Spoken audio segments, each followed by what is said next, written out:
Guys ಇವ್ರೊಂದ್ ಸ್ವಲ್ಪ ನೋಡ್ಕೊಂಡಿರಿ. ಒಂಚೂರು matter ಇರೋದಿದೆ. By ಹೆಂಗೈತೆ ಬೈ ಗಾಡಿ? ಫ್ಯಾಂಟಾಸ್ಟಿಕ್ ಮೈ ಬ್ಲೂಡಿಂಗ್.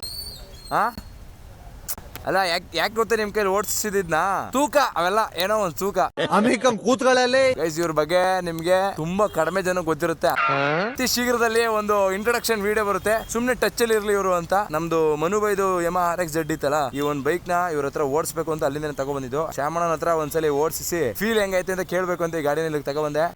ಅಣ್ಣ ಹೆಂಗಿತ್ತ ಅಣ್ಣ? ಇನ್ನೊಂದ್ಸರಿ ಅಣ್ಣ ಒಂದ್ ಇಡ್ಬೇಕು ಅಣ್ಣ ಇಂತ ನಾವೊಂದು ನಮ್ದೇ ಅಂತ. ಆಯ್ತು ನನ್ಗೇನ್ ಭಯ ಇಲ್ಲ, ಬಾಣ ಬರ್ತೀನಿ. ಅದಕ್ಕೇನಂತೆ ಅದೆಲ್ಲ ಅವನು ಫುಲ್ ಎಲ್ಲ ಅಪ್ಡೇಟ್ ಮಾಡ್ಕೊಂಡು ಅವನು. ಈಗ ನಾರ್ಮಲ್ ಗಾಡಿಗಳಲ್ಲಿ ಆ ಇದೇ ಬೇಡಕ್ಕೆ ಬೇಕಾಗಿಲ್ಲ, ಅದೇನೋ ಬೇರೆ ಬರ್ತದೆ. ನಾರ್ಮಲ್ ಬ್ಲಾಕ್ ಕಲರ್ ವೈರ್ ಬರ್ತದಲ್ಲ ಆ ವೈರೇ ಬರ್ತದೆ. ಇವನ್ ಫುಲ್ ಎಲ್ಲ ಇದ್ ಮಾಡ್ಕೊಂಡ್ರ ನೋಡು. ಓ ಇದೊಂದು ಕಳ್ದಾಕ್ಬಿಟ್ಟವನೆ. ಇಲ್ಲೊಂದ್ ಹಾಕಿದ ಅದೇನೋ ಗ್ರಿಪ್ಪು ಇದು ಮೂವ್ಮೆಂಟ್ ಆಗದ ತರ ಏನೋ ಮಾಡಿದ.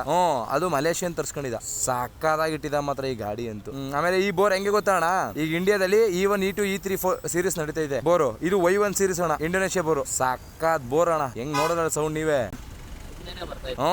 ಕೊಟ್ರೆ ಬಂದ್ಬಿಡುತ್ತೆ. ಏನ್ ಬೇಕು ನೀನೇನ್ ಹೊಡಿಲೇಬೇಕಾಗಿಲ್ಲ. ಗೈಸ್ ಇದೊಂದು ಇಂಟ್ರಡಕ್ಷನ್ ವಿಡಿಯೋ ನಮಗೂ ಇಂಪಾರ್ಟೆಂಟ್. ಏನೋ ಒಂದ್ ಸ್ಟಾರ್ಟಿಗೆ ಒಂದ್ ಕೆಳಗಡೆಯಿಂದ ಸ್ಟಾರ್ಟ್ ಮಾಡ್ತಿದ್ವಿ. ಏನ್ ವಿಷಯ ಅಂತ ಮಾತಾಡಲ್ಲ, ಯಾವ ಬೋಳಿ ಮಗನಿಗೆ ಅರ್ಥವಾಗುತ್ತೆ. ನೋಡ್ಕೊಂಡಿರಿ ಅಷ್ಟೇ, ನಿಮ್ಗೆ ಟಚ್ ಇರ್ಬೇಕು ಇವ್ರು. ಆಮೇಲೆ ಗೊತ್ತಾಗೋದು ಏನ್ ಮ್ಯಾಟರ್ ಅಂತ. ನೆಕ್ಸ್ಟ್ ವಿಡಿಯೋದಲ್ಲಿ ಸಿಗುವ. Thank you so much. By.